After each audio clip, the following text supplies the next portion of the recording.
Hello and welcome to another Photo Mishmash. I'm Christina. And I'm Toby. And this is episode 21. I originally titled it Drink Up because we're legal now. That's right. That's a little inside joke back to the cat age. Although I don't know what age cats are able to drink. Liam? He didn't know either. He is outside. You can't see him, but... Like we are. Oh, right. Yes. Welcome to the new place. To the outside of the new place. Inside is still quite messy. And even if it wasn't, you know what? We haven't been able to find my video lights yet. That's right. I don't know where they are. Yep. They're kind of big, but they're missing at the moment. And that should give you some idea of what it may be like inside. There's a lot of boxes to unpack still. But we do have more space, and we do have some exciting spaces for bringing you future content. And I'm in talks with some carpenter, possibly, to do some building. Yep. Of a studio. Of a set. Yeah, that's all we'll say about that for now. That's slow development, but we'll see that happen at some point. Because we can't stay outside all of the time. But right now there's some pretty nice light, under shade with directional light. That's what we've talked about, liking. Looks good. We look good. We look good. We're also, the camera is much further away than usual. I'll throw up a picture about how far away it is. Using the wireless DSLR controller, doesn't matter. It can have some nice range there. And I'm also using the 70D as camera 2, but I'm only going to switch to that a little bit. And a video that should be up by now, if not, it'll be up very soon, using this tiny little remote to start and stop video on the 70D. Because remember, you can't use the Wi-Fi connection for video with the 70D because it turns all the Wi-Fi off anytime it's in video mode. But you can use this little infrared remote. Snazzy. Talk more about that soon. Mm-hmm. So, week in review. You're free, right? I'm free. You're free? I'm free. So I no longer work for Marlboro College. And for the last 4 days, I've only worked for you all. And so far, so good. A really good conversation with an associate at B&H last week that was exciting in that it will help me bring you all more product reviews in a more timely fashion, which is something that you all appreciate, I hear. And I appreciate too being able to put out those reviews without having to rent gear. So far that's been a very big expense for running this channel. Is pretty much everything you see me review, I rent. And it's not cheap. Lumoid, I've worked with Lumoid some, and really exciting news. If we skip a little bit to what I say the week ahead, I will be talking about the Panasonic GH4 in a week or two. From the fine folks at Lumoid, and that's really nice. That's exciting because shoots 4K, much smaller than a DSLR, or smaller than a DSLR. So we'll talk about that. That's exciting. Yep. What else in the week in review? So you kind of teased everybody with a picture on Instagram, didn't you? Oh, right. Yep. That was last week, and that was a lot of fun. I threw up a picture on Instagram that I found online of the Canon 70D. It's top-down view. I'll throw it up now. You can see it on the screen. And it's got you can see that, how the camera is set. Its shutter speed, its ISO, its aperture. And let me read them off to you just real quick. It's shooting at 1/8,000th of a second, f4. And ISO is 12,800. And I threw out there, what kind of conditions must this camera be shooting in?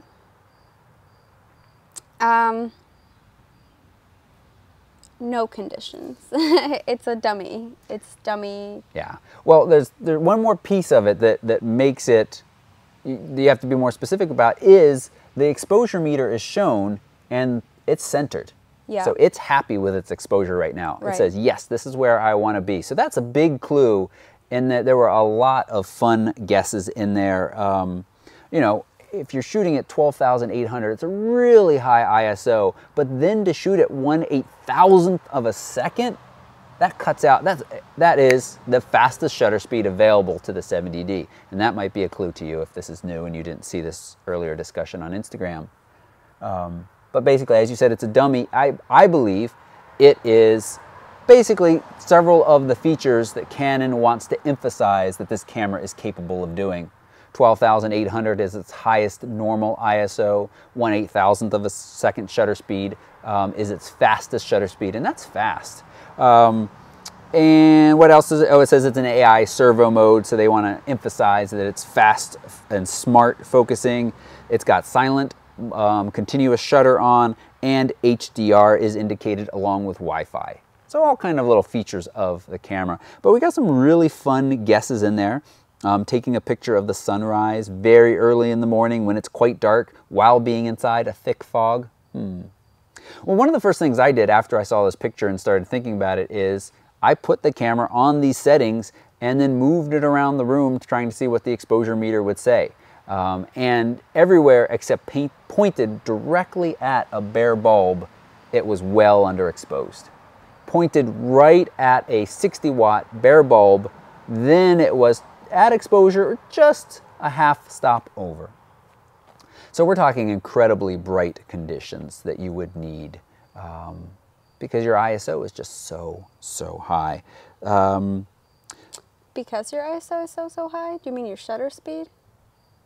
Because the ISO is really high. Yes. Which means more Did I light say that backwards? sensitivity. I Yes. think you did. Yes, sorry, thanks. One of the person said, this is in Mansalamo, said their guess was to capture lightning strikes. And so just take that for a moment and say no. Because unless you have a device attached to your camera, all lightning strikes are captured in long exposures. That's right. Right? You open the shutter and you pray that a bolt is going to happen while the shutter is open. My nice lightning photo that I'm pretty happy with, it was taken about a year ago, almost exactly a year ago. I think that was a 15 or 20 second shutter speed, and it just happened that during that time. Now there are devices, because we're not fast enough. By the time we see a lightning bolt and say, oh, a lightning bolt, and go to take the picture, everything is long gone. But there are the devices, Kickstarter project, from Trigger Trap folks, I think it's now called Ada, A-D-A. They have one that I have. Hopefully we'll get here sometime in October. It's a long way away. So there's a lot of products that allow you to take pictures. They'll watch for, right. that see the burst and are faster than our brain and trigger the camera. So that's one way. Yep. But yeah, okay. We talked about that for a while. But I thought it was fun, and I thought it'd be fun to do more kind of quizzes on Instagram. I have no idea what else I would ask, but I'm going to try to figure out some other questions. So I guess let's segue into this, or what we've been talking about is a good segue. Why are you over hashtags? Oh, no, not over hashtags. I'm changing my tune about hashtags. So flashback to an episode many moons ago where I said, no more than 5 hashtags, people. I don't feel that way anymore. Put as many hashtags on there as you want. It's fine. I've noticed that some of the very popular Instagrammers, the ones with tens of hundreds of thousands of followers, use a lot of hashtags. Really? And I think it's helped them to get there. Really? Because I think there are some people that do look at hashtags, and if they find something they like, they're going to follow it. I guess that's a good point. Yeah. Yeah. But I still, again, I'm not the boss of Instagram. I'd like to be, but I'm not. Would you like to be the boss of Instagram? I don't know what that means, really. Okay. It means everybody has to follow my rules. But one of the things that I like about Instagram, and there's Instagram's updated. You hadn't looked at the updates yet, though, had you? No, I haven't. And it has a little bit more photo editing capabilities. It's not so much just plunk this filter on. You can adjust your saturation, your white balance, your sharpness, your shadows, your warmth. So it's way more useful than the previous version? Way more useful than the previous version. So they're trying to appeal to your professional photographers a little bit more. But what I was going to say is Instagram right now is my favorite place to share images. I agree. It's this nice mix of, I don't feel a whole lot of pressure. It can be a fun image. It doesn't have to be technically perfect. But I can also throw up really good images if I want to. And the feedback is fun. And I like it. And we're mobile society. That's right. So, Instagram's easy. Waiting in line at the bank, thumb through, give a couple likes. You know what I've started doing is double-clicking on Facebook images, expecting that means that I'll like them, but it doesn't. My lizard brain doesn't translate. gets confused. Okay. So we're going to talk about the A6000. You did an A6000 review this week that you had got That's up, right. Last week, the A6000 review went up, right here in this very spot is where I filmed it. It's a very likable camera. For the size, for the weight, really impressive. 11 frames per second. There was a lot to like about it. The one downside we teased and we talked about, you know, we've talked about this a little bit, so we don't want to spend too much time on it. But that the EVF. Right. It's not very. It's kind of lackluster, I guess. Lackluster. Just not very exciting. Yep. Yeah, but it's got a lot of other nice features that I think make it worthwhile. Yep. Yeah. Yep. It's very nice, and you know there are some complaints about Sony's lens selection. It's not great, but it's just big enough that I think most people who really want an emphasis on that smaller, good quality camera carrying around will be happy still. That's right. So. So this time we're gonna introduce, you know, I don't know if we'll keep it, but we'll introduce a kind of a new segment called The Week Ahead. So we'll talk to you about what's coming and make some announcements, I guess. So the first is the GH4. We're kind of excited about that because Lumoid is setting us up with a GH. Yep. Well, he's setting you up to do a review of a GH4. So that's pretty exciting. That is very exciting. I think I mentioned it already. Yeah, that's right. I did. Out of order. Yeah. Out of order. But yes, very exciting to talk more about that, and we'll be sharing it. And there's a 10 to 18 review coming as well. Yes, so we've mentioned this. So here's the thing, folks. 10 to 18, some of you, like me, have pre-ordered it on Amazon. Amazon is still saying July, well, they're saying in stock June 30th, arrive by July 2nd. B&H has them in stock now and is starting to ship, although they're closed for Shavat. I think that's how you say it. They're closed for a Jewish holiday, B&H's, and will not start shipping again until tomorrow. So hold your fingers over that little order button on B&H, link right down below. Tomorrow morning, you should be able to put an order in. Either way, I got my hands on a rental that arrives tomorrow, so I'll be saying a lot more, maybe even initial thoughts before the end of the day tomorrow. That might be a little ambitious, but you know what? I only work for you all now. I don't have to go to Marlboro. So I might be able to take some time and say a few minutes about it after, a few things about it after it arrives. Really, 299 bucks, 10 millimeters wide, which crop factor, it's actually a 16. And some of you might be going, oh, 16 is wide. It is quite wide. And remember, your 18 on the crop factor isn't actually 18. It's what, 29, 30, something like that. Yeah. Cool. So we'll look forward to that. Yep. So some news. I don't think we have a whole lot of news, but one thing that I'm particularly excited about is Adobe announcing a new Creative Cloud update on June 18th. Yep. So a few more. I feel like they 2 release weeks. one every year, right? Yep. Yeah. So I'm curious to see what the new features are, and we'll be really looking forward to that. Right. And so the big question, though, is that they specifically said, June 18th, see what's new in Creative Cloud. Lightroom users who haven't gone the rental path, who have just bought the program outright and are using it, when will they see any updates that we see from Creative Cloud? Never? Never? I'm confused. Until they purchase their Creative Cloud. Okay, or this is or what the new Lightroom version. Right, until they purchase the new Lightroom. Right. But when will the new Lightroom be available to purchase? I don't know. Oh. I don't know either, but we are getting close. It's been typically mid-summer. Okay. Why wouldn't it be released with Creative Cloud? Well, that's a good question. Is it going to be released at the same time, or is it going? Are they going to make it more painful because they want to force everybody into this rental program? I don't see why. I can see it being more painful for the people that don't want to sign up for Creative Cloud, but everybody else should know about the update when it's announced, you know, along with everything else, I think. Why wouldn't they announce it along with everything else? Because they want to make it painful.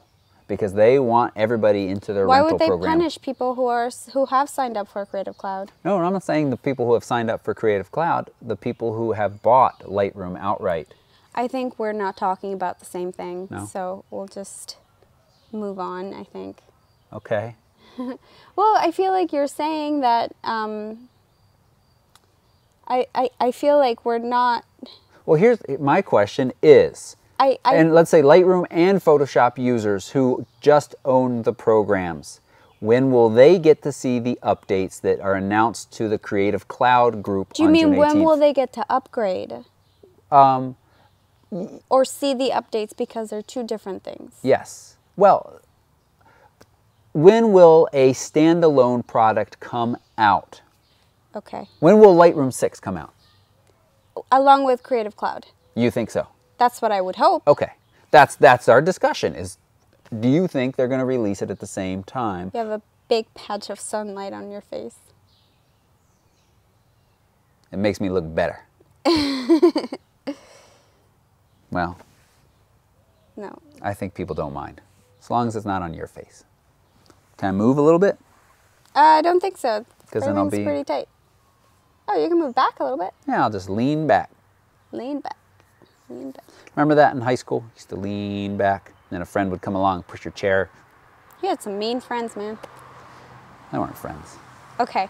Anyway, so I would hope that the announcement and the features and everything would be announced along with Creative Cloud, but perhaps it's not going to be available for purchase for those who don't have Creative Cloud for a little while longer. Right. And that makes it painful for them. But there's no reason why they shouldn't announce it along with everything else, because then they're just punishing people who do have Creative Cloud, which isn't in their best interest or the consumer's best interest. Well, I think they do feel that it is in their best interest. I agree that it's not in the consumer's best interest. I think that there is, I think that allowances should be made or if they made it available along with Creative Cloud, the likelihood that people would upgrade or would sign up for Creative Cloud is probably higher, because they would have it right then and there if they want to sign up for it, instead of having to wait. Like, people want instant gratification. They want things right away. Why not use that as an advantage to get people to sign up?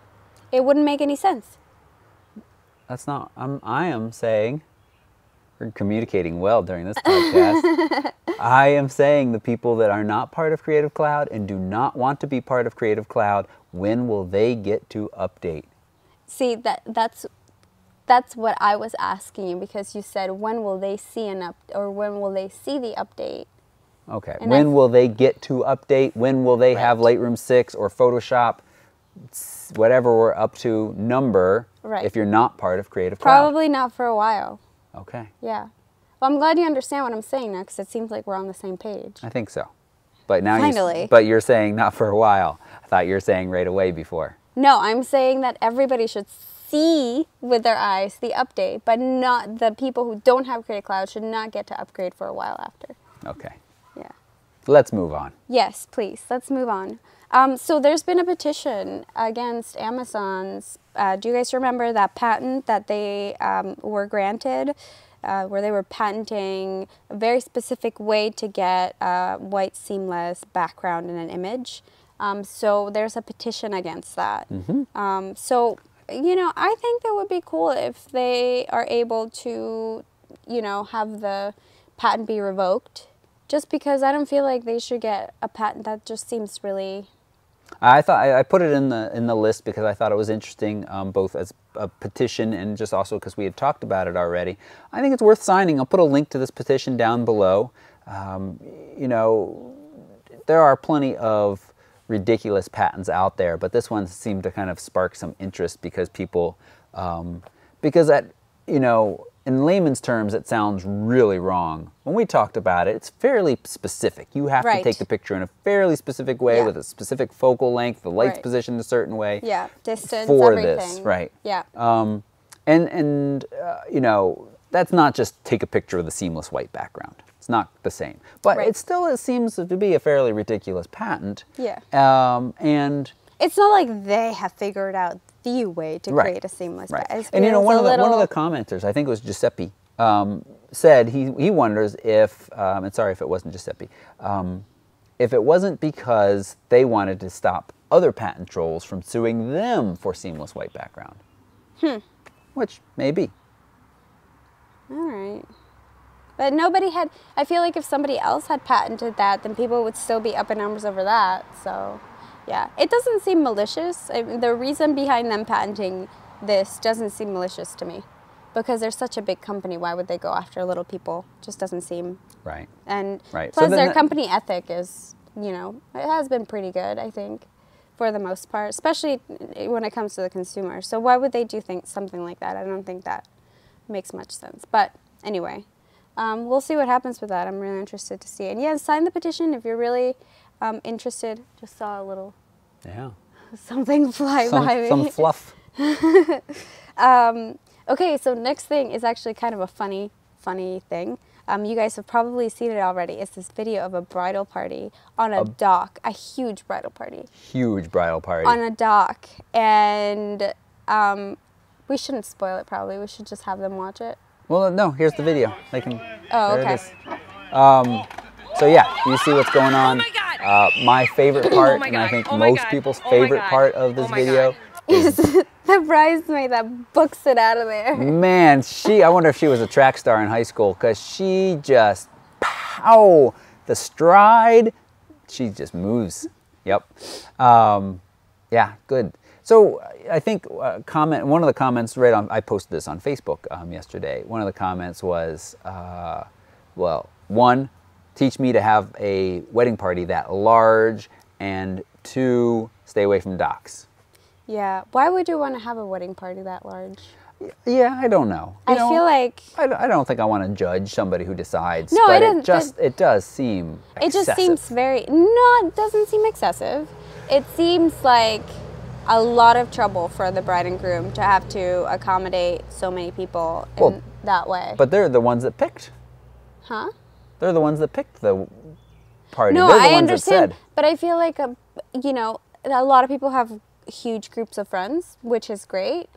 So in order to not exclude some people and hurt their feelings, I feel like they've included them in the bridal party, which isn't a bad thing.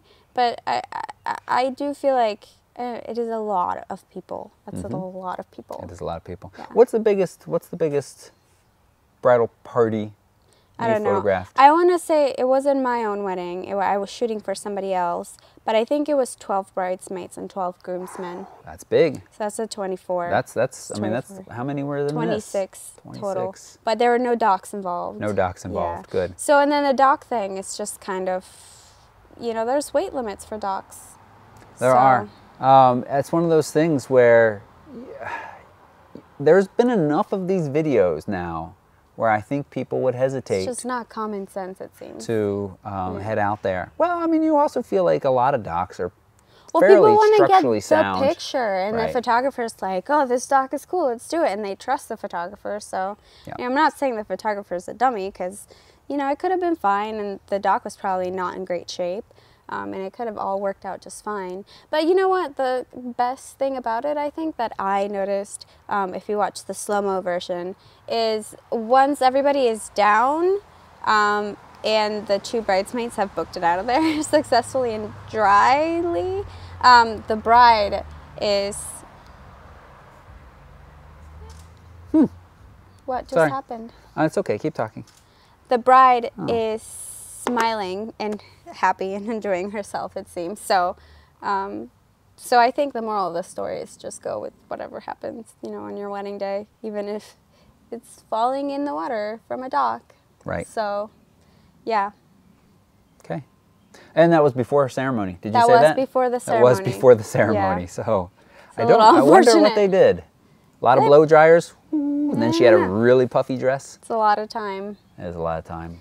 Anyway, That's one of the things. Bigger bridal parties take a lot of time for pictures. right? to Yeah, it's something to a think lot about. more time consuming. Right.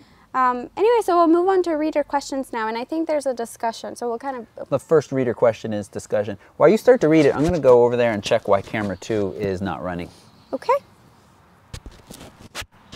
So I'll just get started, I guess. You mentioned that you like to shoot in full manual mode. I do understand that in order to get the most creativity in your photos, you need to have full control over such things as depth of field, shutter speed to freeze action or smooth water, etc. What I don't understand is why manual mode is any better than one of the priority modes. I mostly use the priority modes because I still have control over ISO and my priority settings, the one I most desire to control. And then I let the camera pick the other settings so that I have a proper exposure. I'm assuming the camera is going to do a good job setting it correctly for a good exposure. If I now go to full manual mode and set my ISO and my desired first setting, the one I'm really interested in controlling, I then don't know what to set the second setting at to get proper exposure. So I obviously check the exposure meter for guidance, right? Well, if I'm doing that, I'm not counting on the camera to direct me to the desired am I not using the camera to direct me to the desired exposure setting? Either way, it seems I'm counting on the camera to help the proper exposure. If that's the case, why not simply use a priority mode? What are some examples when priority mode does not serve you well? Does this question make sense? Can you do a video on explaining why and how to use full manual mode? What are the best practices for using manual mode? What are the advantages of manual mode over priority mode? So that was a really long question. That was. But I think it was a really great question. It is. And I think she brought really valid points. I think it's not a she. That Linda is the next question. Oh, I'm sorry. So he brought really valid points. The most interesting one that I found, or the point that I found most interesting, was by using manual mode and looking at my exposure meter, am I not just having the camera set or help me expose the photo, which is really true. And you are doing that. You are using your exposure meter, and you are using, when you're using a semi-automatic mode, you're using the exposure. Or priority mode, as they refer to it. Or a priority mode. You're using, both the meter and, the camera itself is adjusting the settings for you. My experience with using a priority mode in the past has been that the exposure is never really that reliable. When I've overexposed, when I've set my dial or my exposure meter to overexpose and using AV mode, it either overexposes way too much or doesn't expose enough and underexposes. I think that might have to do with where the camera is metering. If it's, something that's very contrasty, if I'm metering on the highlights and I'm metering on the shadows, there's going to be some variance there. But in terms of consistency, I've been more successful at using manual mode than a priority mode. That's just been my experience with it. And, if it works for you, then that's great, because, then you don't have to think about many other things. The other reason why you might not want to use a priority mode is when you have a very specific photo that you want to create and you are using the modes to, in a way that's going to help you create, an image, like a slow shutter speed image, or like an image with motion in it, or, go ahead. Yeah, well, a couple things. One is, yes, you can, first off, whatever works for you is fine. Right. And I don't think all pros use manual. No, I disagree. No, a lot of pros don't. And in fact, at this last wedding, I did shoot AV mode again for a bit, because there was a period of time, I'll tell you specifically why I picked that one, because one, I care more about my aperture than shutter speed, and as long as my shutter speed is fast enough that I'm not getting motion blur. But I was in a situation where swinging between the audience, what do you call the people watching a wedding? The audience, the guests. The guests. The guests that were front lit, very bright, so all their faces were getting full sunshine, and they're all sitting. It's not like I could say, hey, move over here for a better picture, like I talked about in another episode. And then swinging back to the bride and groom, who were very much backlit from my point. Yeah, and here's the thing. So when I've done that in the past, and and that's the only time that I would use AV mode is when we have a situation when there's a lot of clouds and the clouds are moving in and out, and you know, and Your I light can't is really changing spend. rapidly. Yeah, it's changing really quickly, and I have to. Now I just use manual mode because when I set, you know, if I set my exposure meter to overexpose. And I'll take a picture of guests that are fully lit by the sun, and then I'll turn around and take a photo of the couple who's backlit. The audience is going to be very, very overexposed. So I have to adjust my meter either way. You know, I have to adjust it back to underexpose for the guests and to overexpose for the couple. So I feel like, you know, instead of having to switch modes, you know, back and forth when when I'm done using AV mode, I may as well just use full manual for it. But that's what where my comfort level is. That's where I'm most comfortable with, and it's not the same for everybody. Right. And I think the other important thing that I want to touch on is you talked about you feel like the camera doesn't get it as correct in AV mode or one of the priority modes, and that all has to do with its metering. And I think both of us are quite aware of what the camera is pointed at. For instance, this easy example is the bride in her white wedding dress. The camera wants to underexpose that. And so we know when we're shooting in manual mode, that exposure meter is going to be a little to the right. We probably want it even a little bit more to the right to really make sure that white is white and it's not underexposed. Right? No, we want to go the other way so that the white isn't overexposed. If it's a full, you know, if it's a sunny situation or a bright situation, in the case of a wedding dress, I always underexpose because I want to retain the detail in the dress. Okay. So I don't want it to be blown out. Maybe that's why your pictures are better than mine. No, but I mean, we know that the camera is going to say middle exposure is... Right. But I get your point. Yeah. Right. Yeah. So, and the other point is that I actually want to talk about before I forget. Is that there are times when the camera, you know, using AV mode, for example, in order to get the correct exposure, will set your shutter speed to something that is way too low in order to freeze a moment, and so then you'll end up with motion blur. And that is something that you can correct for later in post-production. I'd rather have a slightly underexposed image because my settings were you know, correctly, or a slightly overexposed image because I, you know, wasn't checking my exposure meter, because I can pull those details back to a certain extent in Lightroom, but I cannot correct motion blur. And, you know, when you're using AV mode, that's an issue that you run into frequently, so. Right. Well, but I think, you know, the person asking, you know, I think they're being very aware, and you certainly can be aware, and you can watch your shutter speed. Yeah. Just like in manual mode, you need to watch your little exposure meter. But it's about where you get more comfortable with and knowing what the camera is pointed at to get the exposure, the look of what you want. Right. And I think that you know, we tend to be, everybody in general, I feel like this is just a, you know, characteristic that is just a human characteristic, that we tend, when we believe something very strongly, we tend to be righteous about it or sound very righteous about it. We may have come off as a little bit righteous when saying you should just use manual mode because I think we've done a good job of not being righteous about it. Well, I mean, I'm saying that if anybody has felt that, then you know, we probably shouldn't have been. You know, we should have had a more open tone about it, and I think that we've definitely done that, like today, right now. Because we don't think that manual way is the right, or manual mode is the right mode. There's obviously lots of other modes that work for different people. And if that's what you're most comfortable with, and if you download the photos and you're happy with them, then you don't really need us to, you know, tell you what's right. Yeah, exactly. Yeah, right. And I mean, but let's also tell people, I don't really think the other priority modes are very useful generally, except for AV. Yeah, I've never used shutter priority mode. I've played with it, and there are times where, you know, but it's very rare that you want your shutter speed to be something exact. Well, leave a comment down below. Oh, I had another reader question for you all too. First question is, how often do you shoot where you want that shutter speed to be something exact?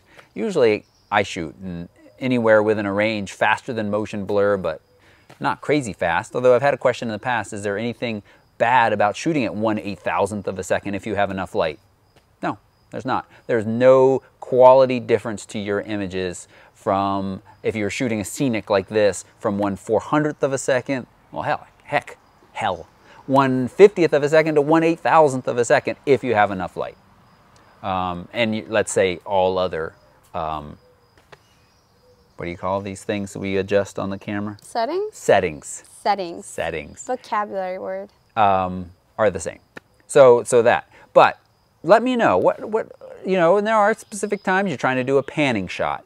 You want to shoot at 1/10th of a second or something as a car goes by. Right. Or higher speed stuff. But again, manual mode and get your shutter speed there and then set your aperture. Because aperture really controls the look of your image.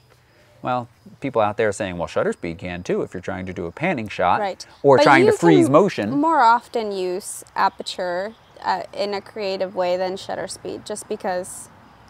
Well, I think we're being narrow-minded because you can really do some cool motion blur and panning, but then that's all. Yeah, or but freeze action, like with freeze a hummingbird's wings. Okay, yes, sure.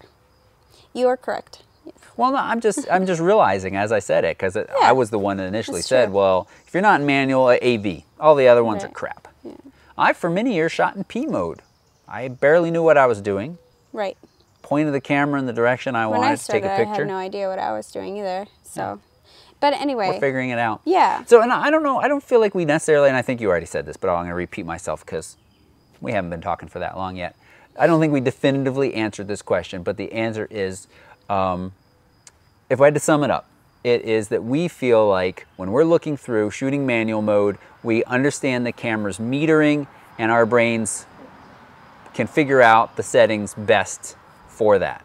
In shooting AV mode or one of the other priority modes where the camera is choosing some of the settings, we feel like, and the metering technically isn't any different, but the camera deciding the scene more than our brains, and by setting that setting slightly differently may not give us the look we want sometimes. And there are times I'm willing to sacrifice that, like when we have to be working fast, the light conditions are changing quickly. Mm-hmm. Okay, so we'll move on to the next question. Okay. This is by Linda McMullen. I have the T5i and can seem to get a good still from video. The resolution is awful, and I'm just wondering if there's a trick to that. I video fast-moving kids, and the cutest smiles and expressions are embedded in the video. Please help if possible. Thanks much. Yep. So you're the video expert. So I like this question because, one, in past episodes we've talked about this being the future, grabbing stills from video. So quick math lesson. We were working with a still image from the T5i is an 18 megapixel image. It's 5,000 and some odd pixels by 3,000 some odd pixels. I wrote it down there, right? That's close enough. 5,100 and some by 3,000 some hundred. Yeah. 18 megapixels. Your HD video, you're shooting at the highest quality HD on the T5i is only 1920 by 1080, which equals 3 measly megapixels. 3 megapixels. Very small. Very small. So you're talking about very small images compared to very large 18. Images. Yeah. 18 is a big difference. So the resolution has to suffer when you're shooting video. Yep. Right. Now, something like the Panasonic GH4, which is coming. Can shoot 4K. 4K, which is 4,000 by 3,000, I think. And then what's that? That's about 7 megapixels. Okay. So we're getting up there. But let's get to the point. Well, that's point number one. You're just already limiting yourself 3 megapixels. Right. But I think what she was looking for, or the answer she might have been looking for, is if you're doing video, your shutter speed is going to control the motion. Good. We're on the same page. See, sometimes we're on the same page. So, second point. Okay.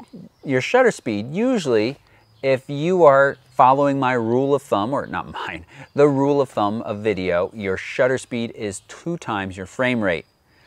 Let's say you're shooting at 30p, so your shutter speed should be? 1/60th of a second. And that is not very fast. Right. And our eyes, when we see all of these pictures together, put together, the blurriness is part of the motion and the movement and the cinema, the look. You hear sometimes people talk about a cinema look. Yeah. And remember all of the hubbub when James Cameron shot Avatar.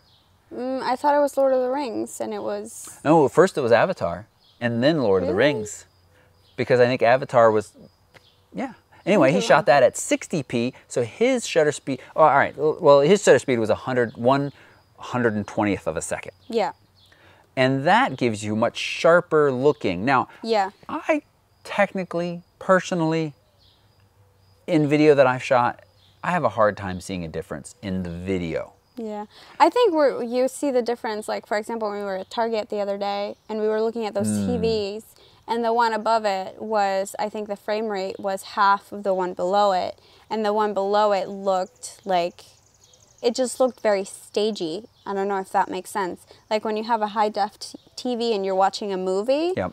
like it doesn't feel like a movie so much. It feels like a set. It feels like you're on set almost, because everything looks so, like, just sharp and in focus and stuff. And jittery would be like the next word. A little bit jittery, almost yeah. jittery. And so I think, you know, he was, you know, I think it was the Lord of the Rings. I don't think it was Avatar, but I could be wrong.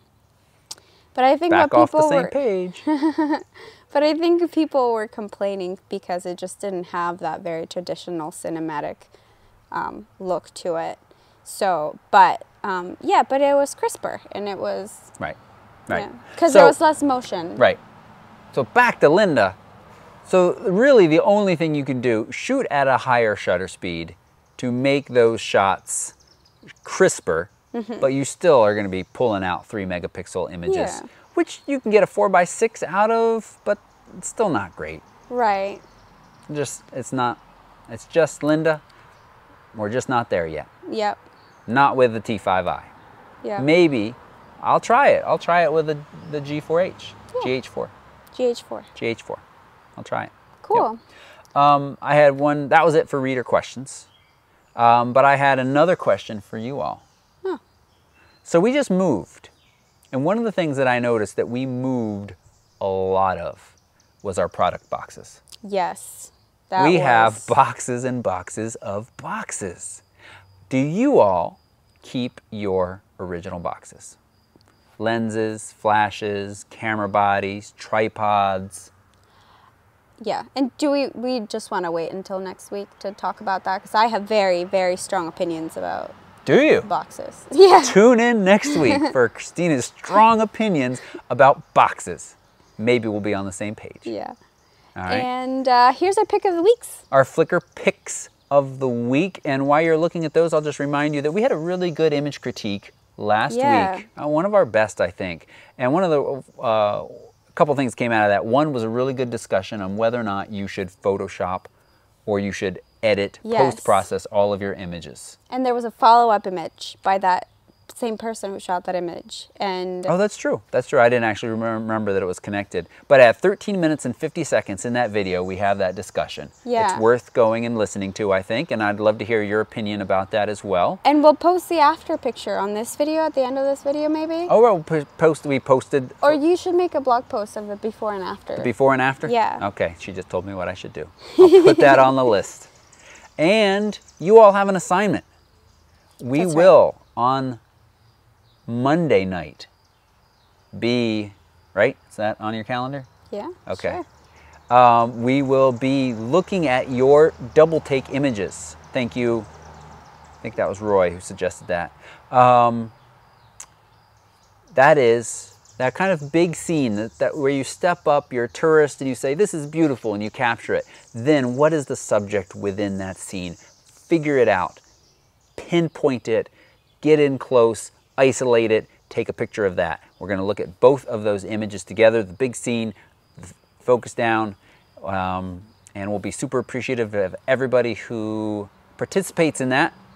I'll put them on my future mental good reader, good viewer list. Okay. I think we're good.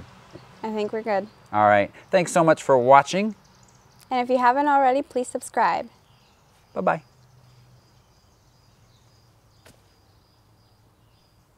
All right, the Lightroom discussion. You were lucky I didn't sprinkle you. That looked, I think that was bad. I was saying what I was, you were not understanding what I was trying to say at all. Sprinkle. I was like, you were saying people should see the update, and it's like, I thought you were saying that that update shouldn't be released at all for anybody, and No, not just released, but like talked about. It shouldn't be talked about at all until Adobe Creative Cloud has been released. I think on June 18th, the Creative Cloud people, whatever they announce, we'll have. Our little thing will say update.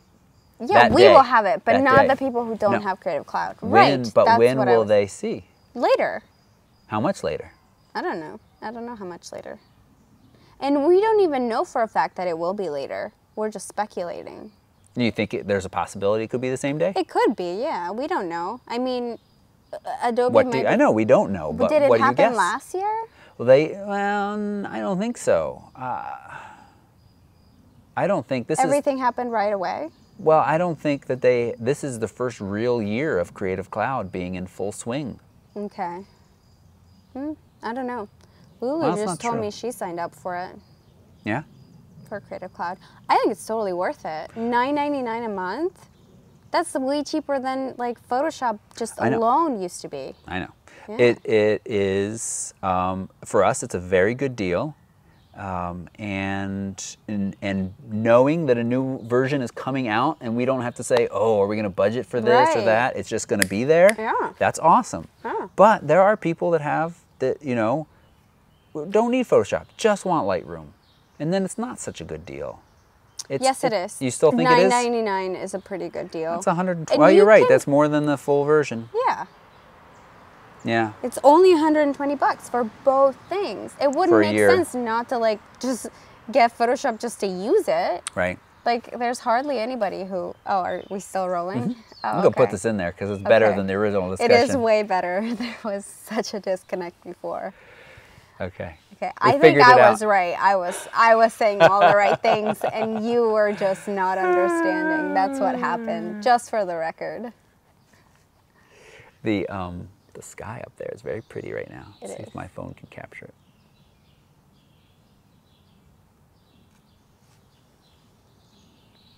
Okay, we done? This is like the after, like the PS. Get Liam to come over here and star in the fun. Liam! Come here, Liam. He's taking a bath. Oh! Birdie. Saw a robin. Are you talking to the robin, Liam? Do you hear him? I hear him. Liam, come here. Liam. Like, I don't care. Liam. Okay. Come here. There he comes. Liam, come. Ignore the robin. There's so many of them. Hi, Fuzzy. Come here. Come here. Hi. Hi. Come say hi. Hello, everyone. Love the garden. It's my favorite place ever. I'm outside all day. Okay. Doesn't love my lap so much, though. Okay, are we done now? Mm-hmm. Okay. Why are you still weirdly staring at the camera? Now we're done.